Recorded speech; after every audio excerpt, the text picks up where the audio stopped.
Vamos a iniciar nuestra plática en relación a este tema de resolución miscelánea fiscal 2019. Se tardaron un poquito en publicarla, pero bueno, pues más vale tarde que nunca, ¿no? Entonces, bueno, pues vamos a trabajar con este tema. El material que tienen impreso es lo mismo que vamos a proyectar aquí para que me puedan seguir, para que puedan tomar nota. Cualquier duda, comentario son bienvenidos para que podamos ampliar lo que es el tema.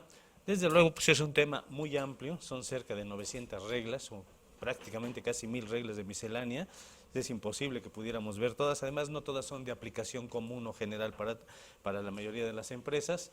Vamos a ver las más representativas, las que afectan más al día a día a lo que son los contribuyentes. Y bueno, pues dentro de lo que vamos a platicar va a ser una pequeña introducción respecto a lo que fue la reforma de 2014.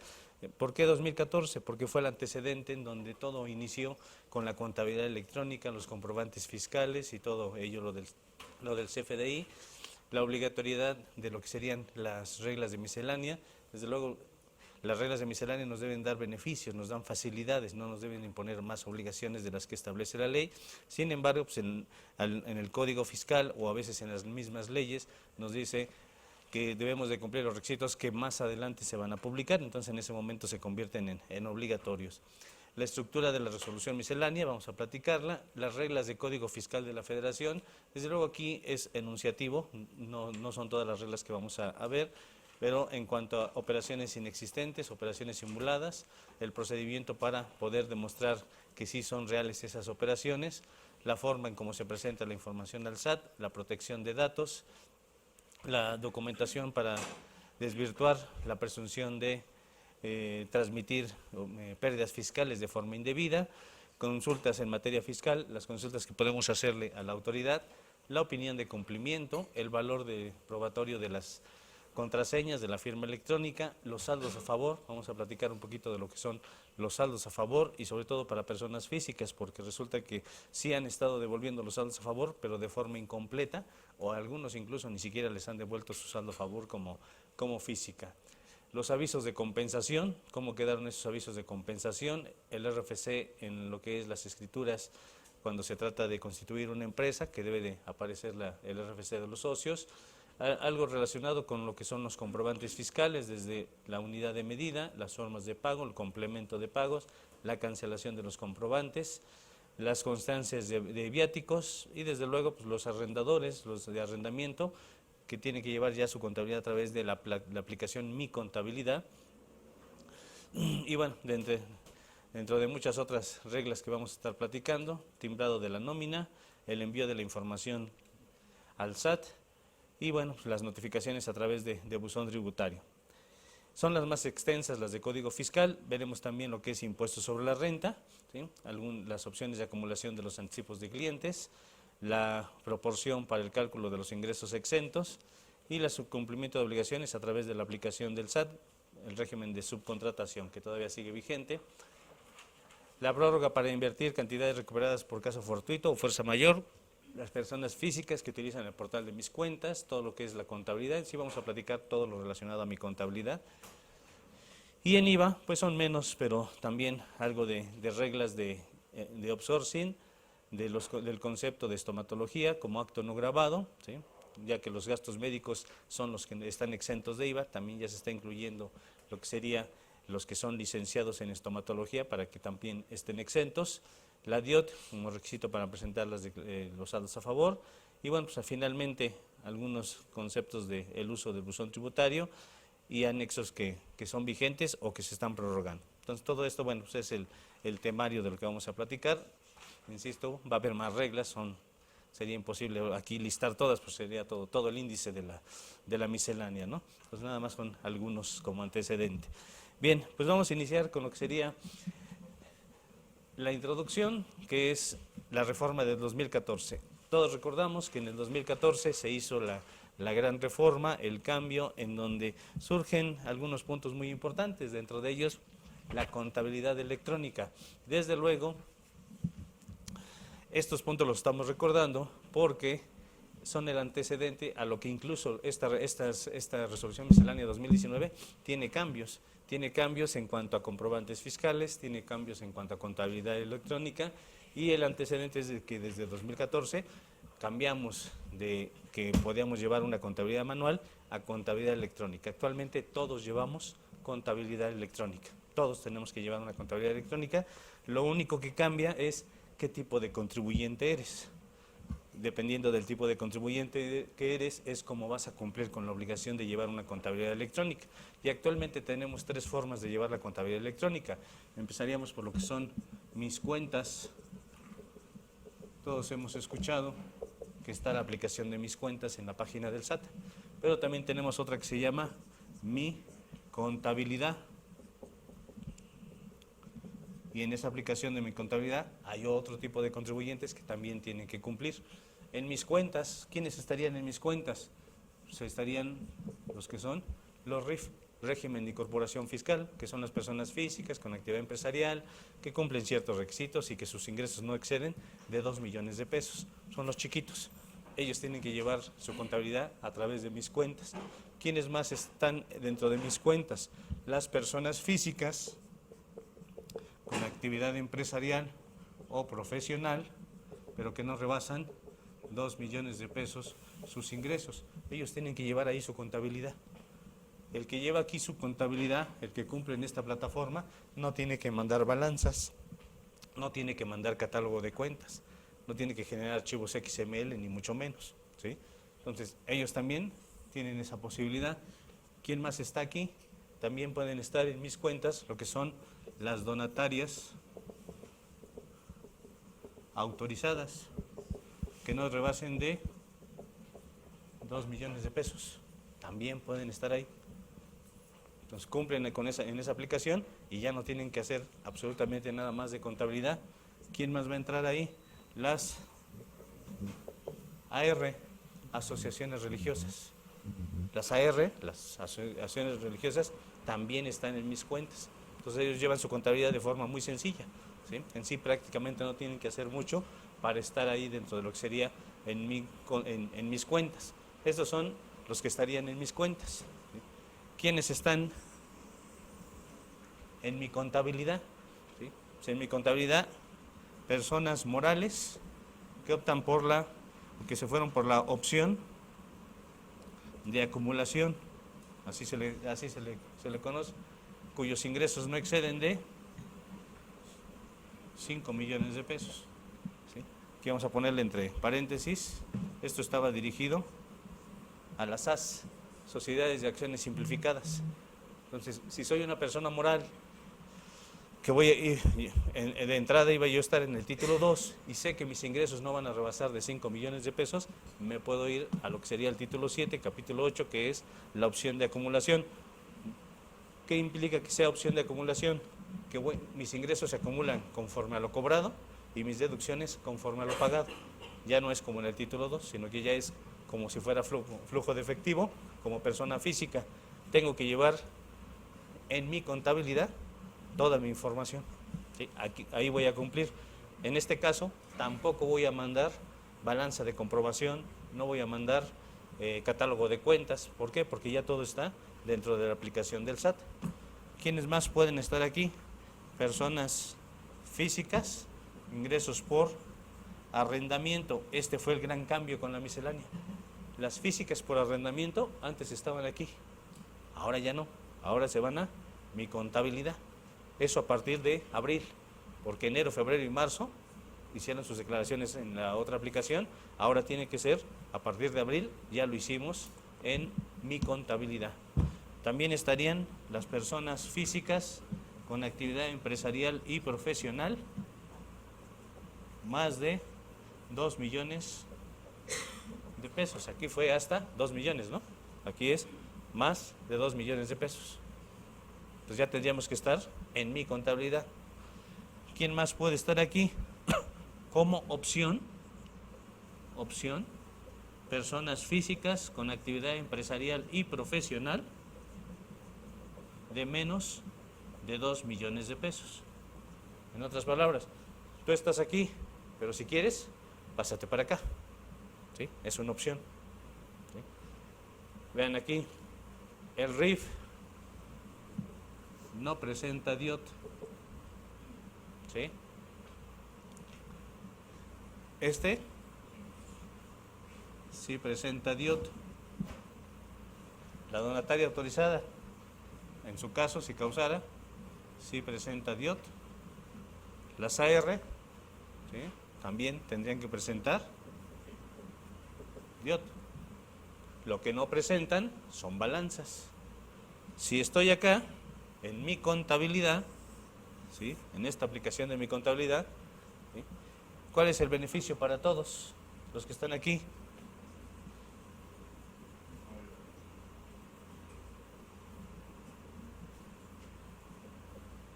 Ya, no DIOT, no balanza. Oye, entonces si ya estoy en mi contabilidad, ¿ya no mando DIOT? Ya no, ya se acabó. Ya no mando balanzas, ya no mando catálogo, tampoco, ya se acabó. ¿Cuál es el único requisito para que se dé por cumplida esa obligación? Esto que estoy explicando son las reglas de miscelánea que vamos a ver más adelante, precisamente. Si estás en mi contabilidad, ¿qué tienes que hacer? Entras a la plataforma del SAT, donde es mi contabilidad, RFC y contraseña, y ya que estás ahí, hay una opción que dice ingresos. Le apachurras en ingresos, se despliegan tus CFDI de ingresos, todos los que facturaste en el mes, y tienes que ir marcando si está cobrado en el mes, total o parcialmente, y de esa forma ya hiciste la contabilidad de ingresos. Luego te pasas a las erogaciones o deducciones y aparecen todos tus comprobantes de los gastos, así como cuando los consultamos en el repositorio que está en toda la lista, así aparece.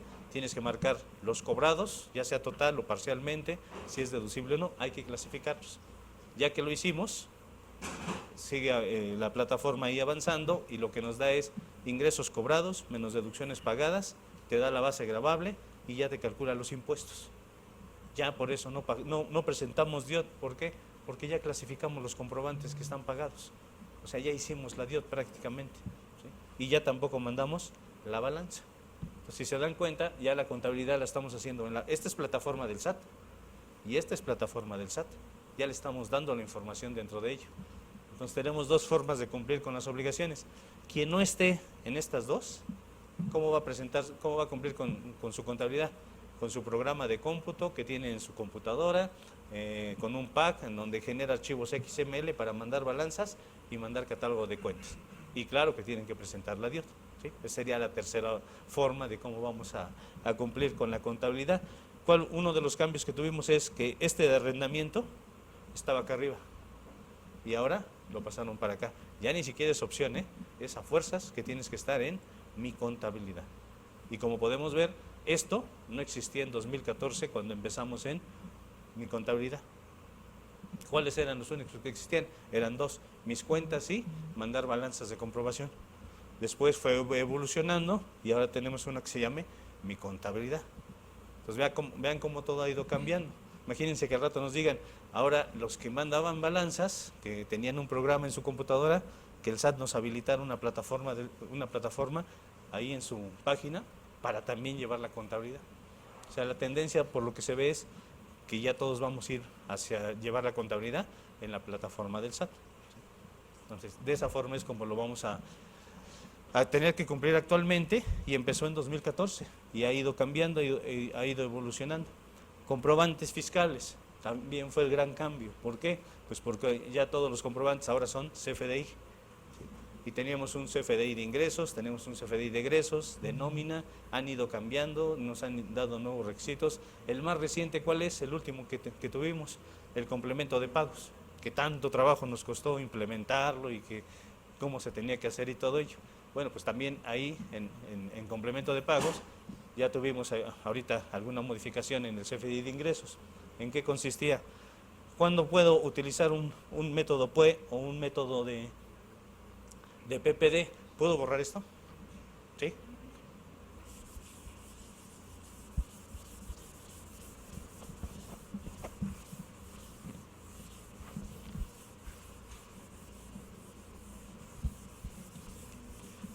Lo del comprobante fiscal también ha ido evolucionando y además ha tenido sus cambios. Incluso el método de pago y la forma de pago antes era al revés, después nos lo modificaron. ¿Sí? ¿Cuándo voy a utilizar el método de pago? Pues pago en una sola exhibición. ¿Sí? Cuando el comprobante me lo pagan antes de hacer la operación. Puede ser que un contribuyente me paga antes y ya me pagó y luego ya le vendo. Entonces el método de pago va a ser pues. ¿Sí? Cuando me paga al momento, el momento de hacer la operación, me paga, pues va a ser pues. Y aquí viene el cambio con la regla de miscelánea. Cuando me paga durante el mes, antes no era durante el mes, ¿cuándo era? Decía a más tardar el día 17 del mes siguiente, que ocasionó un caos porque eso no tenía sentido. Ahora si nos dicen, si durante el mes te paga el comprobante, entonces le vas a poner pues. ¿Y qué forma de pago? Pues la que le aplique. ¿Sí? Aquí como me pagaste o como me vas a pagar. ¿Sí? Y entonces, ¿cuándo voy a usar PPD? ¿En qué caso se va a utilizar PPD? Cuando me pague en parcialidades. Y no importa el momento. Si finalmente sé que me va a pagar, si hoy le vendo y me va a pagar el lunes el 50% y el martes el 50%, aunque sea dentro del mes, tiene que ser PPD. ¿Sí? Ahí no hay forma de que sea de pues. Y la otra sería cuando me va a pagar de forma diferida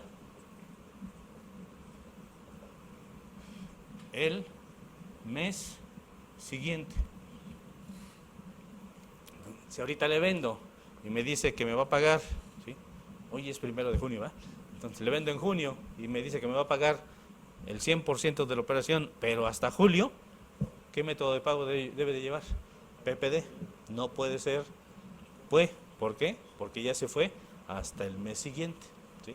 ¿Y qué forma de pago le voy a poner aquí? ¿Cuál sería la forma de pago para estos dos? Para los dos sería 99 por definir. ¿Sí? ¿A poco no está muy claro? Tan claro que cada quien pide el comprobante como quiere. Sí.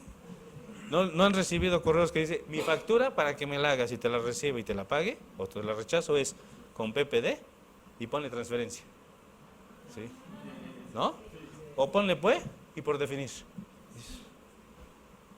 Pues no, que estaban muy claras las reglas. Cada quien hizo sus reglas y el detalle es que si así te lo piden y te dicen, si no me lo mandas así el comprobante, no te pago, ¿cómo se lo mandamos? Como él quiera. ¿Sí? Pero creo que las reglas están muy claras, las reglas de miscelánea, para hacer todo esto. Bien, volvemos a lo mismo. Esto que estamos platicando ahorita no estaba en 2014, era diferente. Ha ido evolucionando. Desde aquella época hemos tenido los cambios. Otro tema, ¿sí? Lo que sería la contabilidad electrónica, el tema la revisión electrónica. Anteriormente, cuando nos revisaban, pues era físicamente y nos llegaba un requerimiento físicamente. O a veces la invitación también era físico, ¿no? Era un comprobantito en papel donde nos invitaban. Actualmente las revisiones electrónicas ya existen, ya se está llevando a cabo. ¿Sí? No es todavía lo que en algún momento planteó la autoridad de que te voy a pedir tus pólizas y me tienes que mandar un archivo de forma electrónica. Pues eso todavía no lo está requiriendo la autoridad, pero sí ya está revisando de forma electrónica. ¿En qué sentido? Está revisando nuestros comprobantes, está revisando nuestros FDI y de esa manera nos está revisando. ¿Sí? Seguramente les ha llegado invitación donde les dice el SAT, ya revisé tus FDI de nóminas y no me coincide la suma de tu retención de salarios de un mes contra lo que me declaraste. Oye, ¿cómo supiste? Pues te estoy revisando electrónicamente, estoy revisando ya tus comprobantes. ¿Sí? Entonces ya de entrada nos manda invitaciones. ¿Sí? Entonces todas esas invitaciones afortunadamente no son requerimientos, son invitaciones en donde pues sirven para que podamos revisar a ver si es cierto que hay una diferencia y si la hay, podamos hacer las aclaraciones correspondientes. ¿sí? Entonces, finalmente, ya nos está revisando de manera electrónica y va a seguir con ello, ¿sí? Tan va a seguir con ello que la opinión de cumplimiento a veces sale negativa. ¿Y por qué sale negativa? Entre muchos otros motivos, hay uno que dice el SAT: si veo que en tu declaración de pago provisional me pones ingresos cero, pero en el mes sí expediste CFDI, te voy a poner la opinión negativa. No es positiva. ¿Por qué? Porque, a ver, haces facturas en el mes y me declaras en el provisional cero de ingresos, en el renglón de ingresos, no al final. El final puede ser porque tengo otros conceptos, pero en el renglón de ingresos me pones cero y veo que timbraste comprobantes de ingresos, entonces opinión negativa.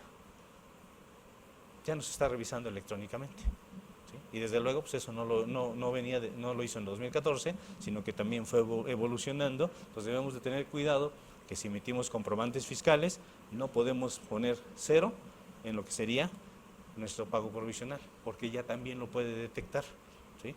Incluso también nos ha llegado requerimientos que, bueno, pues ahí son totalmente discutibles, bueno, invitaciones en donde les dice: hemos detectado que, y nos pone varios meses, en estos meses tus pagos provisionales tuvieron disminución. Pues obviamente quiere el SAT que, como lo hace por sistema de querer que todos los meses pague 100 pesos así, exactamente la misma cantidad, ¿no? Es imposible. Pues a veces aumentan los ingresos, a veces disminuyen, entonces ya nos manda esas invitaciones, hay que aclararlas, por qué se aumentó, por qué se disminuyó. Entonces ya prácticamente nos está revisando de manera electrónica, ¿sí? Y va a ir dándose más ese tipo de revisión a través de lo que sería los comprobantes fiscales, los CFDI. Ya con esto que explicamos ahorita del comprobante, ahora sí el SAT ya tiene la posibilidad de amarrar el IVA. No sé si ustedes ya lo vieron así. Incluso nosotros mismos, ya es más fácil.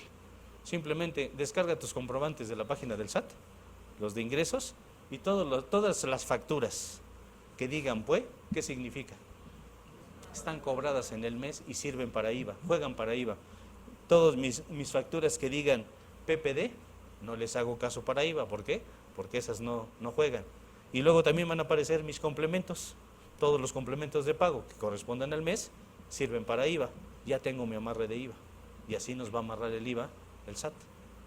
Entonces no nos extrañe que al rato nos diga: te invito a que revises porque, ¿qué crees? Que lo que me declaras de IVA no corresponde contra lo que yo ya amarré de IVA. Claro, puede ser que todavía le falle, ¿no? Algún detallito. ¿Sí? Pero ya también nos va a estar revisando de manera electrónica. Y todo esto es de 2014 empezó, y cada vez ya lo va amarrando de forma más precisa. Y los RIF que subsisten, el régimen de incorporación fiscal, que son los que también nacieron en 2014, bueno, pues ahí la llevan, ya a estas alturas, ya su tasa de reducción de impuestos cada vez es menor. Empiezan con el 100%, y los que empezaron desde aquella época, pues ya ahorita ya se están acercando al 60, al 50% de reducción. Ya están pagando impuestos aquellos contribuyentes del RIF, y bueno, pues también empezaron desde 2014. Entonces vean que esa reforma de 2014 todavía es la que nos está generando las modificaciones para 2019 y todos los años que siguen. Bien, esta resolución miscelánea, ¿sí? Aquí tenemos su fundamento. ¿Y cuál es el objetivo de esta resolución miscelánea? Publicar anualmente reglas que sean agrupadas para que se facilite que los contribuyentes puedan conocer estas reglas. Desde luego, pues, es mejor tener un documento que contenga 1000 reglas, ahí las revisamos todas, a que tengamos varios documentos que contengan estas reglas, ¿sí? Aunque esta resolución miscelánea se refiere a impuestos, como es el IVA, como es el IEPS, como son derechos, aprovechamientos, también se refieren reglas a Código Fiscal de la Federación. ¿Qué es lo que no se incluye aquí? Reglas de comercio exterior. ¿Por qué? Porque tenemos otras reglas generales de comercio exterior y también tenemos otra resolución de facilidades administrativas. Entonces sí tenemos varios documentos, aunque aquí se concentra la mayor parte de todo lo que serían estas reglas. Dice que es con el fin de que los contribuyentes cumplan con sus obligaciones fiscales de manera oportuna y adecuada. Bueno, pues de entrada sí nos ayuda estas reglas de miscelánea. Ahorita vamos a ver todas las facilidades que nos van a dar. ¿Cuál es la estructura de estas reglas de miscelánea? ¿Sí? Es muy importante conocer la estructura, que es como el índice. ¿Por qué? Pues porque son cerca de 1000 reglas y a la hora que tenemos un tema, por investigar un tema en donde necesitamos una disposición, pues es imposible que empecemos a buscar todas las reglas así de forma consecutiva. Vean, están numeradas y este número es con el que inician las reglas. De tal manera que las reglas que inician con el número 1 se refieren a disposiciones generales. Las reglas que inician con el número 2 se refieren a Código Fiscal de la Federación, que son las más vastas, las que son en mayor cantidad. Las reglas número 3, impuestos sobre la renta. Las número 4, IVA. Las número 5, IEPS. 6, contribuciones de mejoras. 7, derechos. 8, impuestos sobre automóviles nuevos, el ISAN.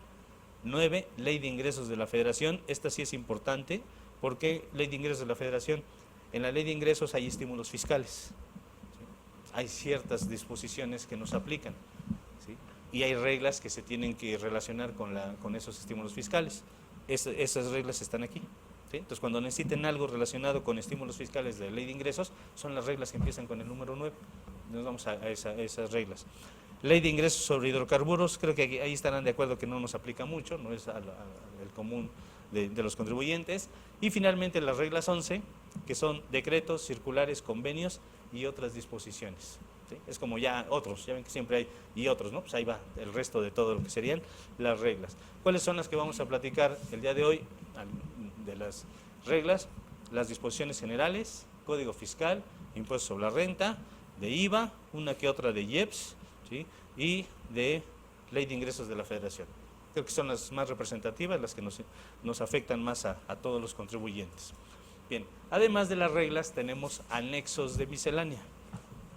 Anexos de esta resolución miscelánea. Vamos a ver cuáles son los anexos, cuáles son importantes que podamos consultarlos, cuáles son de poco uso. Anexo número 1, formas oficiales aprobadas por el SAT.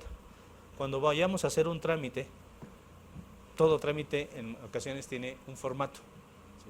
No ese formato como antes. ¿Se acuerdan que antes los despachos de contadores teníamos nuestros, papelería, ¿no? Nuestros formatitos, todos nuestros formatos, porque llevaba un cliente y le hacíamos su trámite de alta en Hacienda, un cambio de domicilio, y era en formato impreso en papel.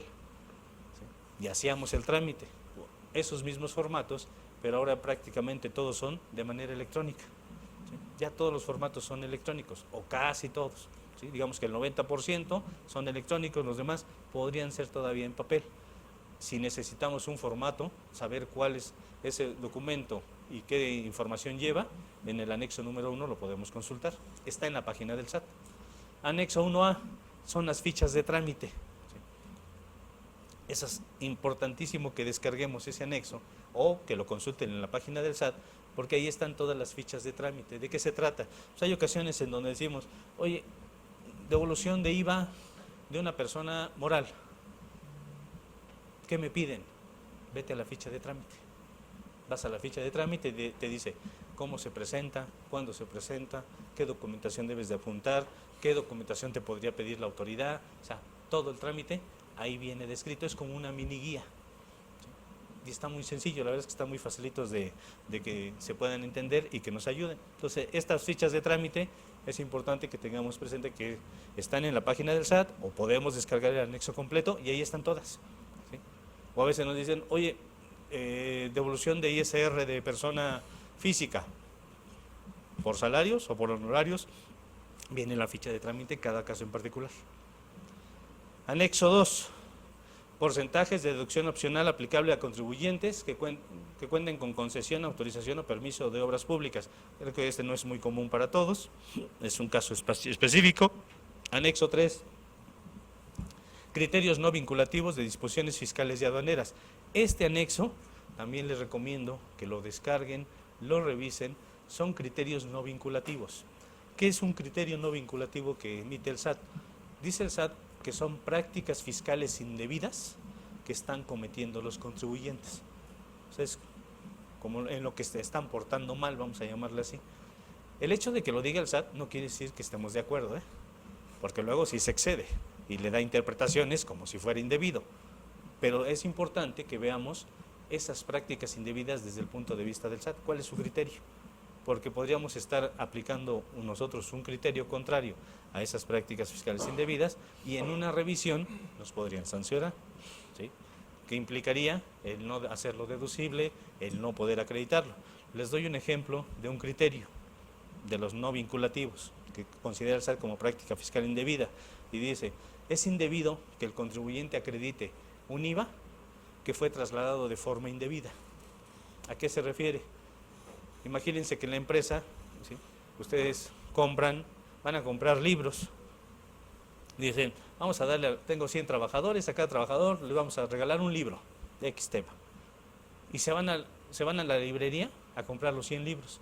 Cuando compras el libro en la librería está exento, no causa IVA. Ahora imagínense que se equivocaron y ahí se los vendieron con IVA, nadie se dio cuenta y ustedes lo pagaron. Seguramente llega la factura con ustedes y dicen: a ver, para mí es gasto, yo pagué el IVA, lo acredito. Fíjate que no. ¿Por qué? Porque es una práctica indebida, porque es un IVA trasladado de forma indebida, no te lo debieron de haber trasladado, y si lo acreditas, entonces estás en falta. Esa es una práctica fiscal indebida que considera el SAT.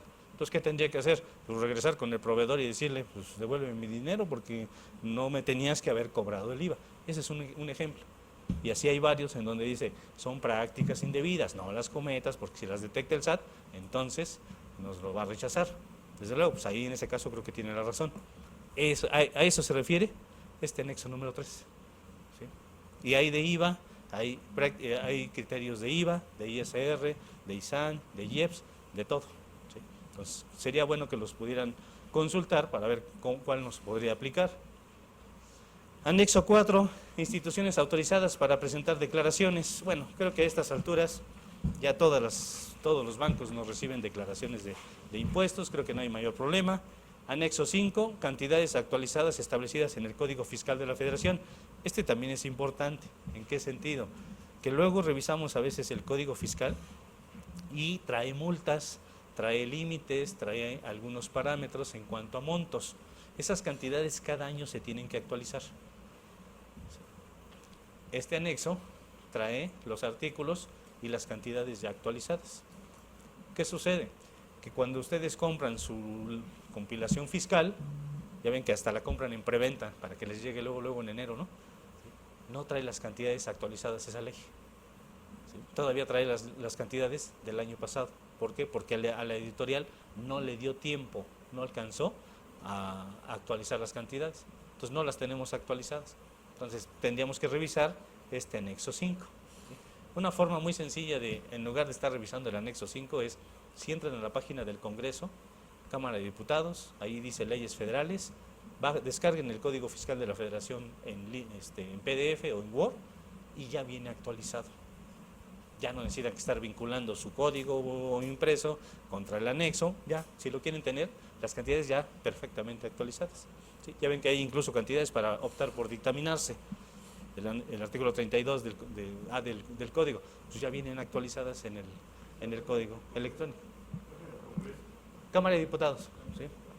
Bueno, si le das Congreso de la Unión, te aparece Cámara de Diputados, senadores, Cámara de Diputados, te aparece la pantallita y tiene ahí unas opciones que dice leyes federales. La apachurras ahí y te aparece toda la lista. Están todas las leyes federales vigentes, todas. ¿Sí? La ventaja de ello es que las actualizan de volada. ¿Sí? Por ejemplo, ahorita tuvimos la reforma laboral, reforma de Seguro Social, reforma de Infonavit. Ya pueden entrar a la página del Congreso y ya puedes descargar la Ley Federal del Trabajo actualizada. ¿Con las reformas de cuándo? 1 de mayo. ¿Sí? Gratis. Además, ¿sí? Pues sí, ya no necesitas. Bien. Seguimos. Anexo 6, catálogo de actividades económicas, creo que ahí no tenemos mayor problema. Anexo 7, ese sí es importante, criterios normativos en materia de impuestos internos. Este es otro anexo que también les recomiendo que lo descarguen, porque viene una serie de criterios, tanto de código, de IVA, de IEPS, de todas las contribuciones. Son criterios internos del SAT. Es la forma como el SAT interpreta la disposición fiscal. Volvemos a lo mismo, no quiere decir que sea lo correcto, pero sí por lo menos voy a saber cuál es su criterio. De tal manera que en una revisión, si yo estoy aplicando un criterio contrario, pues seguramente me va a rechazar el IVA, la deducción, el acreditamiento o de lo que se trate. ¿Sí? Entonces nos da interpretación de ciertas disposiciones fiscales. ¿Sí? Ahí un ejemplo de criterios normativos en materia de lo que es el IVA. Por ejemplo, en el IVA, ahí ¿cuál es el criterio? A ver, les pregunto a ustedes, ¿cuánto sería de IVA por la venta de abejas? Imagínense que la empresa dice, oye, ¿qué crees? Que vamos a producir miel, la vamos a envasar y la vamos a exportar. Por lo tanto, vamos a comprar abejas. ¿Cuánto es la operación? 1 millón de pesos. Okay. ¿Con IVA o sin IVA? ¿Tasa 0, tasa 16 o exento? Exento. ¿Por qué exento? Para efectos de IVA, vean, para efectos de IVA, dice, será tasa 0% la enajenación de animales y vegetales no industrializados. ¿Sí? De entrada sería tasa del 0%. Dices, bueno, son animales, ¿no? ¿Sí? A tasa 0. Bueno, pues hay un criterio del SAT que dice, a ver, vamos a analizar, cuando te venden las abejas, ¿qué te están vendiendo? Las abejas, la colmena donde se produce la miel, ¿sí? Y los cajones donde van contenidas las abejas. Son 3 cosas, ¿sí? ¿O qué, te entregan las abejas así solitas una por una? No, ¿verdad? Ok, ¿no? O sea, así formaditas, así todas formaditas, ¿no, verdad? Ok, entonces como son 3 cosas, ahí viene el criterio del SAT y dice, las abejas, tasa 0. La colmena donde va la abeja reina y todo ello, tasa 0. Y los cajones de madera donde van contenidos, eso es a tasa 16. Ah, caray, entonces vean eso, que al hacer esa operación, tranquilamente podemos decir, no, pues tasa 0, ¿no? Pues ahí está, no hay IVA, no hay nada. Y en una revisión diría el SAT, aquí está el criterio. Ahora, no quiere decir que estemos de acuerdo con ello. Podríamos pelear y decir, no, o sea, yo lo que estoy vendiendo es las abejas, no estoy comprando la envoltura, pero también ya conociendo el criterio, hay quien dice, bueno, está bien, te vendo las abejas, te vendo la colmena y te regalo los cajones, ¿no? Pero para hacer eso, necesitas saber cuál es el criterio, ¿sí? Para separar los precios, y le pongo ahí 20 cajones de madera, valor 0, regalados. Y entonces evito esa situación. Vean para qué sirven los criterios internos, ¿sí? Porque a veces tenemos alguna consulta, nos preguntan si algo grava, no grava, si es deducible, no es deducible, y vamos a buscar en la ley, buscamos en el reglamento, buscamos en la miscelánea. Busquen también en los criterios internos o incluso en los no vinculativos. Nos daría indicios de si es deducible, si no es deducible, si causa IVA, si no causa IVA, si causa IEPS, si no causa IEPS, según sea el caso. Ahora, no significa que lo vayamos a seguir y que estemos de acuerdo, podemos estar en contra del criterio, pero por lo menos sabemos que si nos revisan, sí nos podrían aplicar lo contrario. ¿Qué pregunta? ¿Pasamos el micrófono? Le pasamos por favor. Gracias. Gracias. Buenos días. Buenos días. Esto también podría ser aplicable para la venta de fertilizantes. Yo trabajo en una empresa que vendemos ácido nítrico y lo usan para el campo. Pero los vendemos en porrones. He visto que algunos proveedores nos facturan el ácido y aparte vienen los porrones a 0 pesos. A tasa 16. Ajá.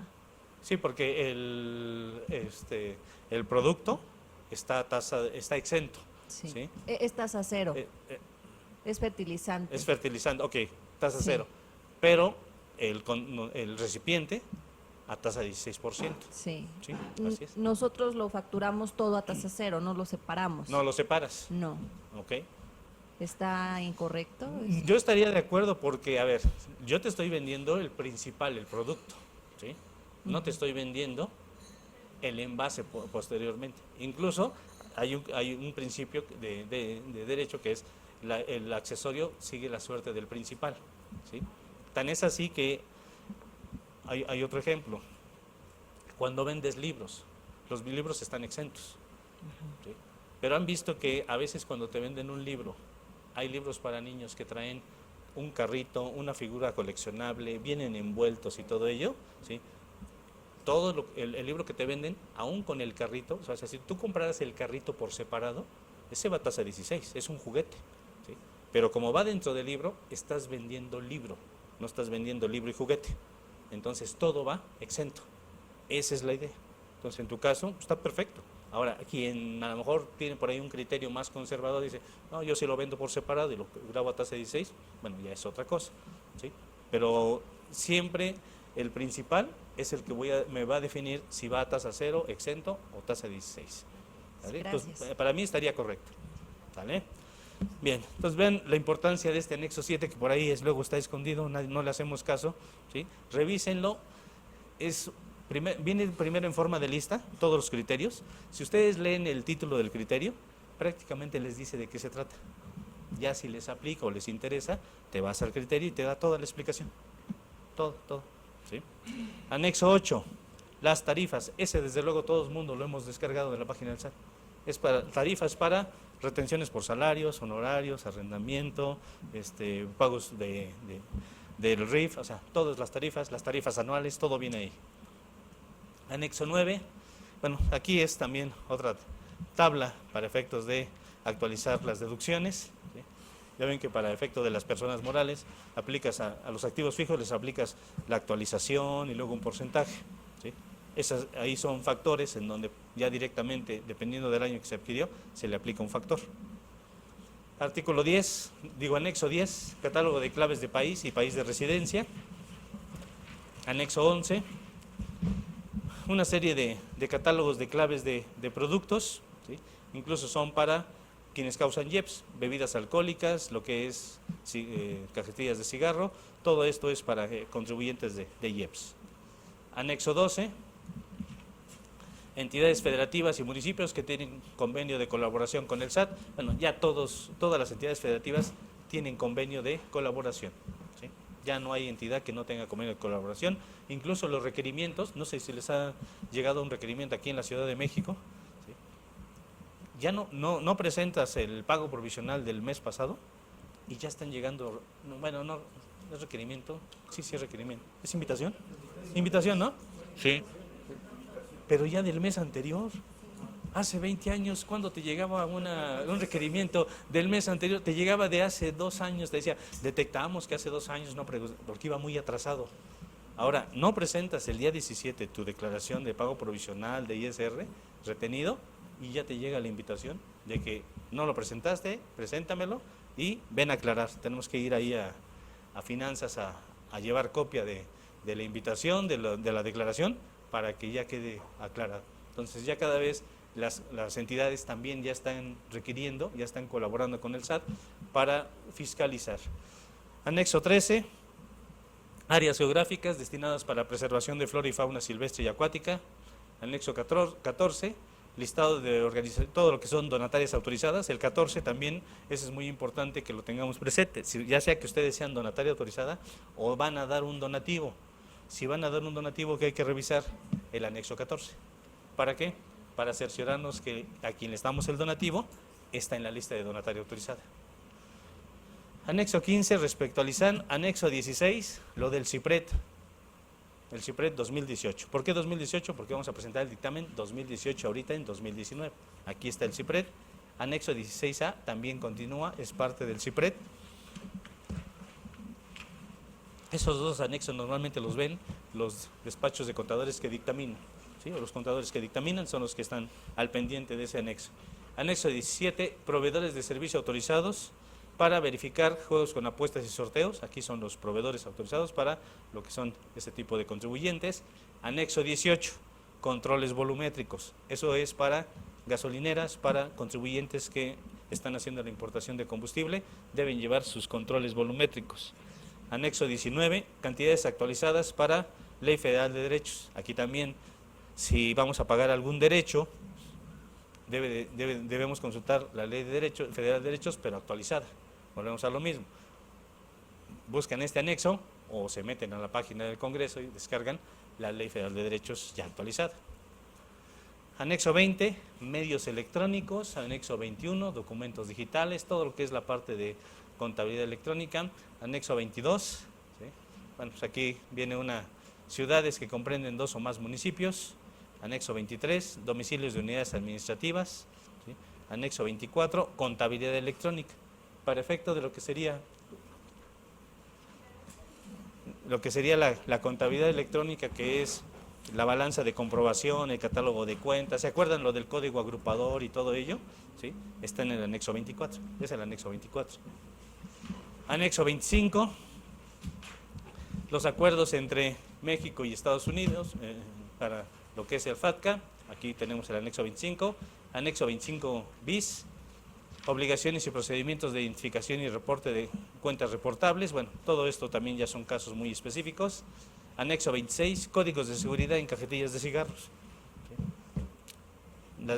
Esto es en materia de IEPS. Las cajetillas de cigarros deben de tener un código de seguridad impreso. ¿Quién les da ese código de seguridad? El SAT. ¿Sí? Los que fuman, ¿se han visto su código de seguridad? Para cerciorarse que son cigarros, digamos, legales, o, ¿sí?, que no son piratas, ¿sí?, hechizos, ¿sí? O sea, las cajetillas de cigarros traen un código de seguridad impreso. Ese código, ¿quién se los da? El SAT. ¿Sí? Oye, y entonces estos dos anexos, 26 y 26A, ¿qué es lo que nos dice? Los requisitos que debe traer y cómo se estructura el código de seguridad. Anexo 27, cantidades actualizadas para derecho de exploración de hidrocarburos. Creo que eso les aplica exclusivamente a los que se vayan a dedicar a este tipo de actividad. Anexo 28, obligaciones y requisitos para emisores de monederos electrónicos. Aplicaría para lo que es esos proveedores, los PAC. Cuando compran ustedes contratan con un PAC, un proveedor que les da el monedero electrónico para comprar combustible o para los vales de despensa, aquí están las obligaciones y requisitos de esos emisores. Anexo 29, conductas que configuran incumplimiento de las especificaciones tecnológicas. Esto es para efecto de lo que es el CFDI. ¿Sí? Cuando ustedes hacen una factura, si le llega a faltar por ahí algún dato, ya ven que le dicen enviar, y luego te aparece una pantallita que dice, le falta este requisito, no se puede timbrar. O sea, a eso se refiere, es lo que no puede dejar de contener el comprobante para que se pueda timbrar. Anexo 30, especificaciones técnicas de funcionalidad y seguridad de equipos y programas informáticos para controles volumétricos. 30, 31 y 32 se adicionaron este año y es precisamente para lo que es controles volumétricos. O sea, ya cada vez van a tener más requisitos y están más controlados todos los gasolineros. Creo que todos sabemos por qué, ¿sí? Por todo lo del huachicoleo y las empresas, las gasolineras que se detectaron que estaban vendiendo combustible que no era adquirido legalmente. ¿Sí?